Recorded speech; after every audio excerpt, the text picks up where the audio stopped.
네, 여러분 반갑습니다. 계속해서 순환계에 대해서 설명드리겠습니다.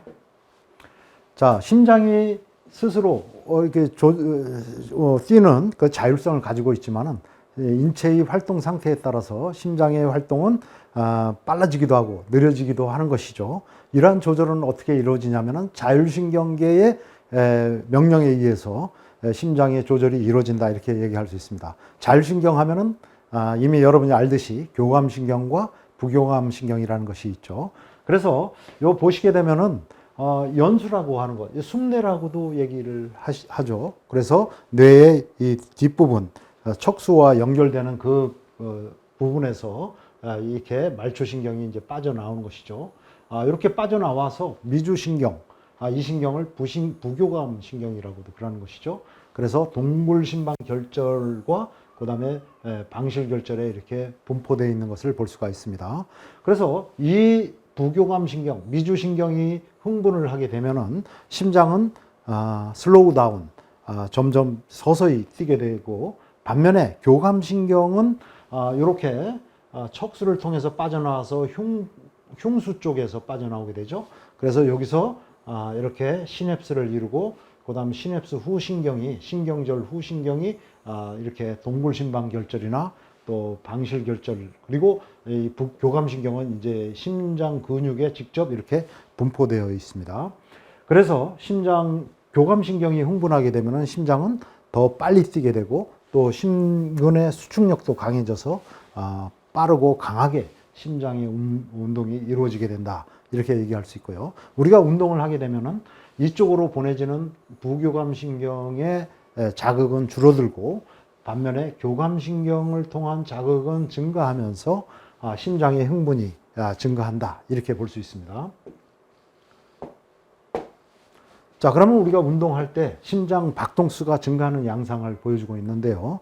심장 박동수는 안정시 60, 70 이 정도 상태에서 이제 최고 심박수에 이를 때까지, 물론 이것은 이제 나이에 따라 200회 뭐 그 이상도 간혹 보이기도 하고요. 그 다음에 뭐 나이가 많으면은 최고 심박수는 좀 줄어드는 상황을 보이게 된다 이렇게 볼 수 있는데, 어쨌든 운동을 시작하기 전에 이미 이미 운동을 한다 그런 예측에 의해서 심장 박동수는 조금 상승하는 모습을 보통 볼 수가 있죠. 이건 정서적인 요인에 의해서 심장 박동수는 영향을 받기 때문에 그렇습니다. 그 이후에 이제 운동을 막 시작하자마자 심장 박동수는 60, 70에서 갑자기 빠른 속도로 증가합니다. 즉 이렇게 급격하게 증가하는 시점을 보이게 되는데, 이렇게 급격하게 증가하는 것은 주로 내 몸이 움직인다는 걸 즉각적으로 인체가 인지하고 반응하는 현상이라고 볼 수 있고요. 이것은 주로 고유 수용기, 관절 수용체라든가 금방추와 같은 인체의 관절과 근육의 움직임을 감지하는 센서로부터 심장 운동 중추로 명령이 보내지기 때문에 즉각적으로 심장이 반응하는 것이죠. 그래서 급격하게 증가했다가 그 이후에 운동 강도를 점점 높여서 계속적으로 우리가 운동을 수행을 하게 되면 직선적인 관계로 심장 박동수는 계속해서 증가한다라고 볼 수 있죠. 최대의 도달까지 계속해서 증가하는데, 이때 이러한 심장의 흥분 상태를 계속 증가시키는 요인은 교감신경계의 순환 호르몬의 작용이나 또 아까 말씀드린 신경계 작용에 의해서 직접적으로 심장을 흥분시키는 거죠. 특히 이 순환 호르몬이라고 한다면 에피네프린, 노르에피린을 줄 수가 있습니다. 그래서 부신 속질로부터 에피네프린, 노르에피린 같은 호르몬이 분비되면은 심장의 흥분도가 계속해서 더 증가하게 된다 이거죠. 또 한편으로 운동을 계속 강도 높게 수행함에 따라서 이산화탄소의 농도도 높아지는 것이죠. 이런 화학적 변화, 또 젖산 같은 것이 생성되면서 혈액이 pH가 떨어집니다. 즉 혈액이 점점 산성화되는 것이죠. 또 혈액 중 산소 농도도 감소하고, 이러한 변화가 화학적 변화라고 볼 수가 있습니다. 그러한 상태로 심장 박동수는 점점 증가하다가 마침내 탈진 상태에 이를 때까지 운동을 수행하고 운동을 중지하는 상황을 볼 수가 있겠습니다. 운동을 중지한 다음에는 즉각적으로 약 1, 2분 내에 심장 박동수가 현저히 떨어지는 현상을 볼 수가 있습니다. 그래서 뭐 3분 뭐 이렇게 될 때까지는 심장 박동수가 굉장히 많이 가파른 속도로 떨어지는데 이것은 방금 말씀드린 관절 수용체를 비롯한 이런 인체 고유 수용기로부터의 신호가 이제 더 이상 심장운동 중추로 보내지지 않으니까 이러한 구심성 신호가 더 이상 보내지지 않은 것에 따라서 심장 박동수도 급격하게 반응하는 것이죠. 그 이후에 이제 심장 박동수는 서서히 쭉 뭐 5분, 10분 이렇게 갈 때까지 점차 감소하게 되는데 이것은 바로 에피네프린, 노르에프린 같은 스트레스 호르몬들이 이제 분해되면서 점차 감소하게 되는 것이죠. 그렇게 함으로써 이제 심장에 대한 자극이 적게 가게 되는 것이고 또 여러 가지 화학적 인자, 이산화탄소 농도도 점차 감소하고 산소 농도는 상대적으로 좀 높아지고 이런 화학적 인자의 변화가 일어나면서 원래의 상태로 다시 돌아가는 모습을 볼 수가 있겠습니다. 자, 심장은 이런 상태로 조절이 이루어지게 된다. 운동할 때 이런 상황을 말씀드릴 수 있습니다. 다음에 이제 그것을 정리한 그림이라고 할 수 있겠습니다. 내 숨내에 있는 심장 혈관 운동 중추로 여러 가지 신호가 들어가게 되는 것이죠. 운동할 때 여러 가지 보다 상위 부분, 뇌 상위 부분에서 중추성 명령이 대뇌 피질 부위에서 겉질 부위에서 내려가게 되고요. 또한 우리 번연계라고 하는 정서적 흥분과 관련 있는 번연계에서의 신호도 이렇게 보내지게 되면서 이제 심장 박동수가 빨라지게 되는 것이죠. 그 다음에 이제 목동맥 수용기는 목동맥 소리 또는 경동맥체에 주로 있는 화학 수용기들을 들 수가 있겠습니다. 혈액 중 이산화탄소 농도라든가 또 pH가 감소하는 현상, 운동하면서 혈중 젖산 농도가 높아지고 혈액의 산성도가 높아진다. pH는 그러니까 떨어지는 상황을 볼 수가 있습니다. 그 다음에 산소 농도도 역시 감소하고 또 압력 수용기의 압력도 점점 강해지면서 심장 혈관 운동 중추에 강한 신호가 보내지게 되는 것이죠. 또 계속 운동하면서 근육 방추나 관절 수용체 같은 고유 수용기에서의 신호도 계속 보내지게 되는 것이죠. 또 내인성 인자를 들 수가 있는데요. 내인성 인자는 심장 근육 자체의 온도가 상승한다든가 이완기말 심실 압력이 증가한다든가. 이완기말 심실 압력이라고 하는 것은 심장이 수축했다가 다시 이완했을 때 완전히 확장되어지는 그 시점에서의 이 용적을 의미합니다. 바로 이러한 이 용적 상태, 이 압력에 의해서도 심장은 영향을 받는다. 또 심장 근육 조직의 칼륨, 또 칼슘 이런 것의 분포도 심장의 흥분 상태에 영향을 미치게 된다. 이렇게 볼 수 있는데요. 심장이 계속 활동을 하면서 심장 근육 세포에 있는 칼륨이 바깥으로 혈액 중으로 이렇게 나오게 되고 이러한 것들이 심장의 흥분 상태에 영향을 미쳐서 더욱더 심장의 흥분을 더 강화시키게 된다. 이렇게 볼 수 있습니다. 그렇게 함으로써 심장 박동수도 증가하고 심장 근육의 수축력도 높아진다. 이렇게 볼 수 있죠. 또 한편으로는 이제 교감신경 경로를 통해서 부신 속질로부터 이러한 호르몬이 분비되도록 하는 거죠. 아드레날린, 에피네프린이라고 그러죠. 노아드레날린, 노에피네프린 같은 호르몬이 분비되어서 심장을 더욱더 흥분시키게 되는 것이죠. 네. 자, 그러면 이제 심장이 실제적으로 1분 동안에 박출하는 혈액량이 얼마냐? 그것을 심박출량이라고 합니다. 1분 동안에 박출하는 혈액량을 표시한 것이 카디악 아웃풋에서 CO라고 표시되어 있는데요.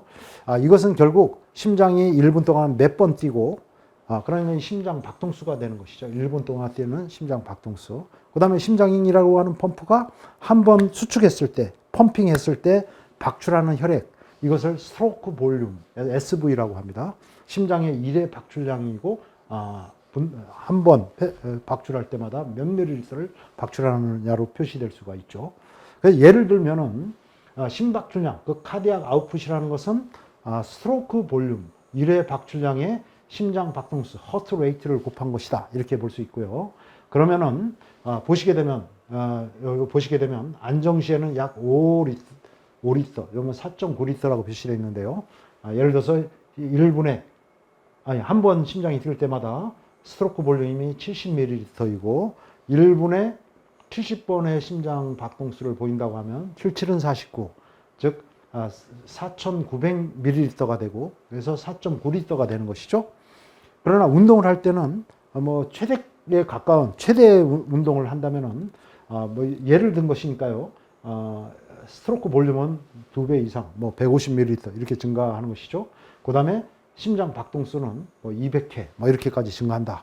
그렇게 되면은 최대 심박출량이라고 볼 수 있는데 거의 약 분당 30리터까지 증가한다. 그러면 안정시 상태의 약 6배 정도까지 심장 최대 심박출량이 증가하는 양상을 볼 수가 있습니다. 그러면 이 심박출량은 방금 말씀드렸듯이 심장의 1회 박출량에 심장 박동수를 곱한 것이다 했는데 이 심장의 1회 박출량 네, 요 1회 박출량은 요 그림에서는 사실 필요 없는 것이네요. 보시게 되면은 이 심박출량이라고 하는 거, 이 심박출량이라는 것은 심장의 1회 박출량과 심장 박동수에 의해서 결정이 된다. 이렇게 볼 수 있고요. 이 심장의 1회 박출량과 운동할 때는 심박수가 증가함으로써 심박출량 자체가 증가한다. 이렇게 볼 수 있는 것이죠.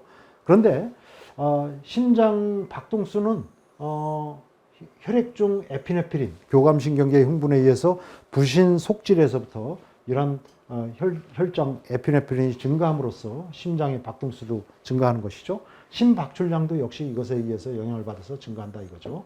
또 한편으로는 심장 박동수에 커다란 영향을 미치는 것은 미주신경의 활동이 감소함으로써 이렇게 감소함으로써 부교감신경의 흥분이 감소함으로써 심장 박동수가 증가한다 이렇게 볼 수 있습니다. 이것이 아주 강력한 심장 박동수가 증가하는 요인이라고 설명될 수 있습니다. 또 당연히 교감신경 활동이 증가함으로써 심장 박동수가 증가하게 됩니다.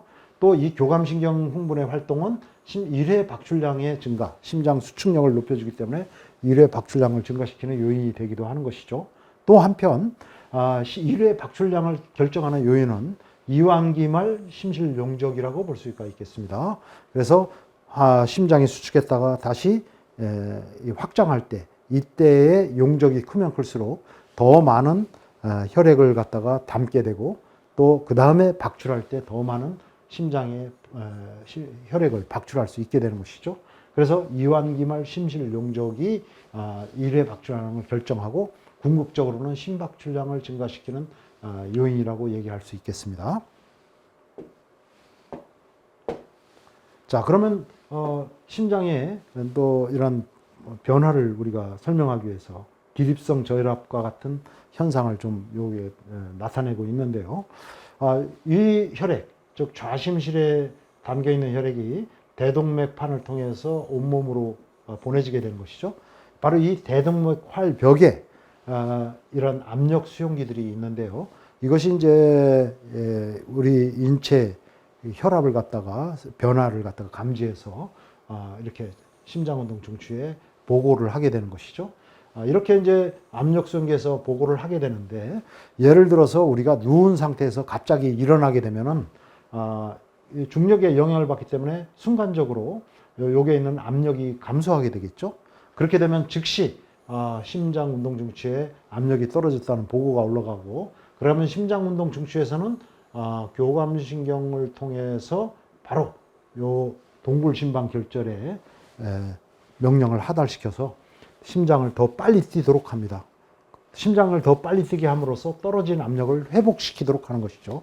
그래서 인체는 누운 상태에서는 심장 박동수가 떨어져 있다가도 우리가 자세를 바꿔서 몸을 일어나게 되면은 즉시 심장 박동수가 증가하는 그런 현상을 보이게 되는데 경우에 따라서는 이렇게 우리가 자세를 바꿨을 때 이런 그 과정이 잘 순조롭게 일어나지 못하면 즉 이 압력 센서가 민감하지 못하든가 이런 문제 때문에 민감하게 바로 즉각적으로 반응하지 않으면 몸을 누운 상태에서 다시 일으켜서 했을 때 혈압이 떨어지는데 심장의 박동은 제대로 반응하지 않으면 뇌 혈류가 감소하게 되겠죠.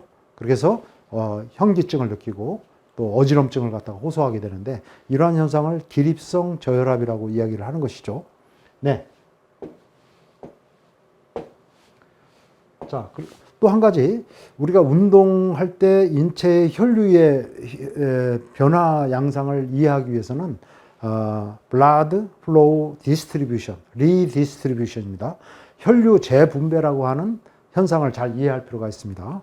그래서 이런 혈류 재분배는 운동을 할 때 에너지가 많이 필요로 하는 부위로는 혈관이 확장이 돼서 더 많은 혈액이 보내지게 되고, 그 다음에 이제 뭐 내장 영역처럼 당장 이제 어떤 에너지를 요구하지 않는, 필요로 하지 않는 부위는 혈관이 수축을 해서 더 적은 혈액이 흐르도록 해서 상대적으로 많은 에너지가 필요한 활동하는 근육으로 더 많은 혈액이 보내는 인체의 반응을 혈류 리디스트리뷰션, 혈류 재분배라고 하는데, 이런 과정은 바로 여기에 있는 모세혈관 이전 조인근,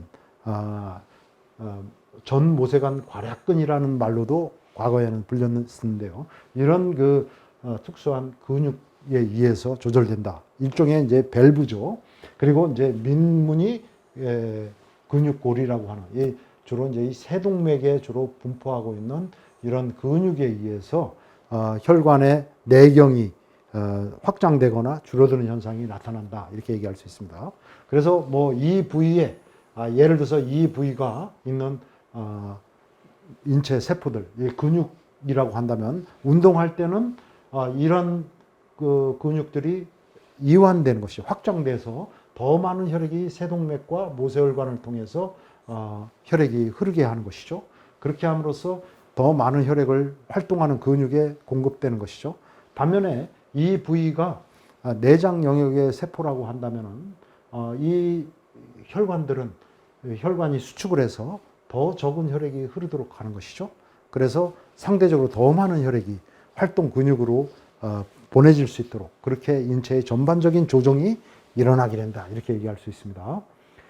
그래서 방금 말씀드렸듯이 전 모세관 괄약근이라 같은 이런 근육의 작용에 의해서 이제 뭐 모세혈관으로 흐르는 혈액이 세동맥의 확장과 수축에 의해서 이루어지게 되는데요. 이런 과정은 방금 이런 화학적 요소, 혈액 중에 산소 농도가 감소한다든가 이산화탄소 농도가 증가하게 되면 혈관이 확장이 됩니다.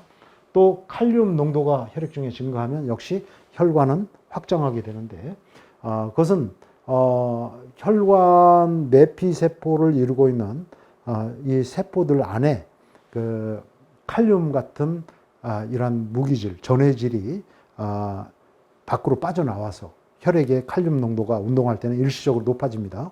바로 이러한 요인에 의해서 혈관이 더 확장되는 것이죠. 또 한편으로는 혈중 젖산 농도 같은 또 대사 물질이 증가하면 pH가 감소하죠. 즉 혈액이 산성화된다. 이로 인해서 혈관이 확장되는 요인이 되는 것입니다. 또 한편으로는 에피네프린, 운동을 할 때 분비되는 에피네프린이라는 호르몬은 이 혈관 벽에 있는 수용체와 결합을 하게 되는데, 이 수용체의 종류에 따라서 혈관이 확장되기도 하고 수축하기도 한다는 것입니다. 그래서 알파 수용체가 많은 알파 수용체와 결합을 하면 그 혈관은 수축을 하고, 그 다음에 베타 수용체와 결합을 하면은 그 혈관은 확장을 하게 되는 것이죠. 그래서 우리 근육과 같은 그 분포되어 있는 근육에 분포되어 있는 혈관들은 상대적으로 이런 베타 수용체가 많기 때문에 에피네프린이 막 분비되면은 그런 혈관들은 확장이 됩니다. 반면에 내장 영역에 분포되어 있는 동맥 같은 경우는 알파 수용체가 상대적으로 많다. 그러면은 에피네프린이 많이 분비되면은 알파 수용체와 결합을 하기 때문에 혈관이 수축되게 되는 것이죠. 이거 역시 혈관의 운동에 영향을 주게 되는 것이죠. 자, 그래서 blood flow redistribution, 혈류 재분배의 과정을 이렇게 도표로 보여주고 있는데요. 운동할 때는 심장 박동수가 빨라지고 심박 출량이 많아지니까 당연히 혈류량이 증가하죠. 온몸 순환은. 혈액 자체가 증가하는 것이 아니라 혈류량이 증가하는 것이라는 걸 이해해 주시기 바랍니다. 그러면 무려 이 경우에는 5배 정도 이렇게 증가했는데요. 운동할 때 근육으로 비율도 증가하지만은 절대량도 엄청나게 증가하죠. 그래서 안정시 상태는 근육의 약 20%만 혈액이 흐르고 1000ml 정도 저 근육으로 혈액이 흐른다면은 아주 강도 높은 운동을 할 경우에는 근육으로 84%까지 혈액이 흐르게 되고, 그 다음에 21,000ml, 막 21배까지 20배에 가까운 혈액이 근육으로 막 보내지게 되는 것이죠. 반면에 내장 영역의 혈류량은 감소합니다. 그래서 감소했죠. 그 다음에 퍼센테이지도 상당히 감소하고 절대 혈액량도 많이 감소합니다. 콩팥은 말할 나위도 없습니다.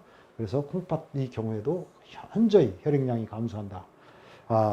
반면에 뇌 같은 경우를 보게 되면은 퍼센테이지는 감소하지만 절대 혈류량은 증가하는 것을 볼 수가 있습니다. 뇌까지도 과거에는 뇌로는 혈류량의 변화가 없다고 우리가 믿었었는데, 그 이후에 여러 과학적 연구를 통해서 뇌 혈류량도 증가하는 것이 밝혀졌죠. 또 운동을 하면 예를 들어서 체온이 상승하죠. 그러면 체온의 뭐랄까요, 발산을 위해서 피부 혈관이 확장되고 혈류량이 증가하는 현상을 또 볼 수가 있습니다. 심장의 활동도 증가하니까 심장 혈류량도 절대량이 증가하는 것을 볼 수가 있습니다. 네. 그래서 보시다시피 피부 혈관의 상태를 보게 되는데, 우리가 열 환경에서 운동을 하게 되면 피부 혈관이 이렇게 확장이 되면서 더 많은 혈액이 피부 쪽으로 흐르게 되고, 그것을 통해서 열을 갖다가 밖으로 내보내게 되는 현상이 나타나는 것이죠.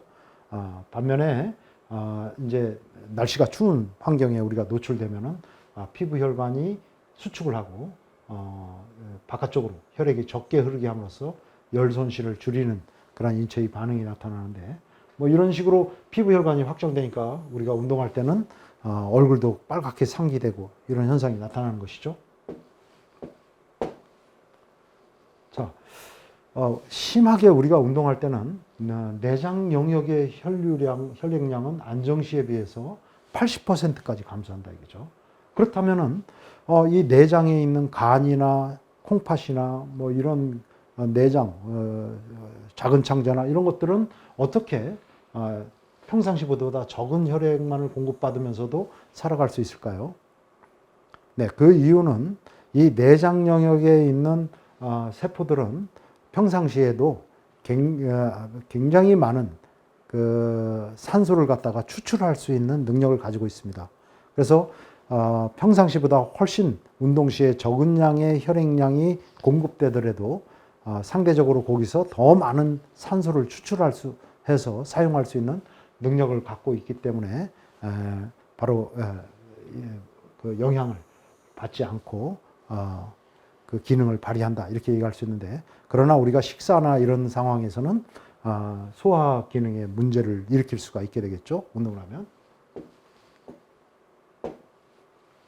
네, 이것은 정맥 활류량에 대한 설명입니다. 그래서 우리가 발살바 동작이라고 하는 거, 이렇게 성문을 닫고 무거운 중량을 들 때는 역도와 같이 최대의 힘을 발휘할 때는 더더구나 이런 척추를 안정화시키고 척추 골반을 안정화시키고 그 상태에서 이제 최대의 힘을 발휘할 수 있기 때문에 숨을 멈추게 되는데, 이런 것을 이제 발살바 동작이라고 할 수 있습니다.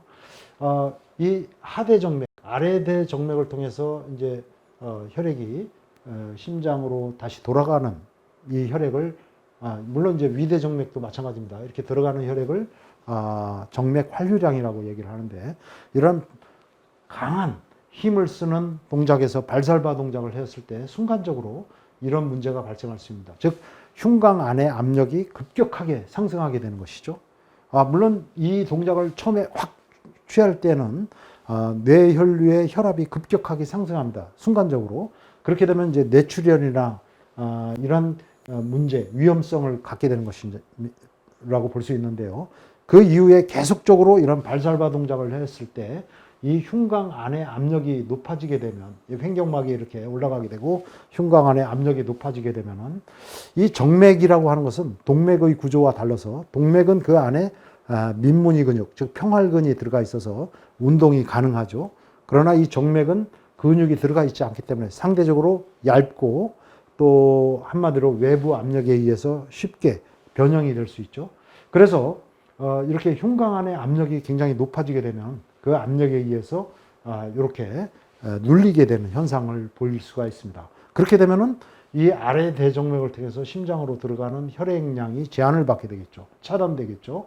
그렇게 되면 바로 심장이 다시 박출하는 1회 박출량이 감소하게 되는 거예요. 스트로크 볼륨이 이렇게 감소하게 되는 것입니다. 그러면 중력에 영향을 받는 뇌혈류량이 순간적으로 감소하게 돼서 뇌허혈 현상, 즉 이런 상태에서 정신을 잃거나 또는 현기증을 같은 증세를 나타날 수가 있다. 그렇기 때문에 우리가 보통 운동할 때 최대의 경기를 수행을 하는 상황이 아니라면은 단순히 근육의 발달을 위하거나 근력을 증대시키기 위한 훈련의 과정에서 자연스럽게 호흡을 하도록 그렇게 권장하고 있는 것이죠. 네, 감사합니다.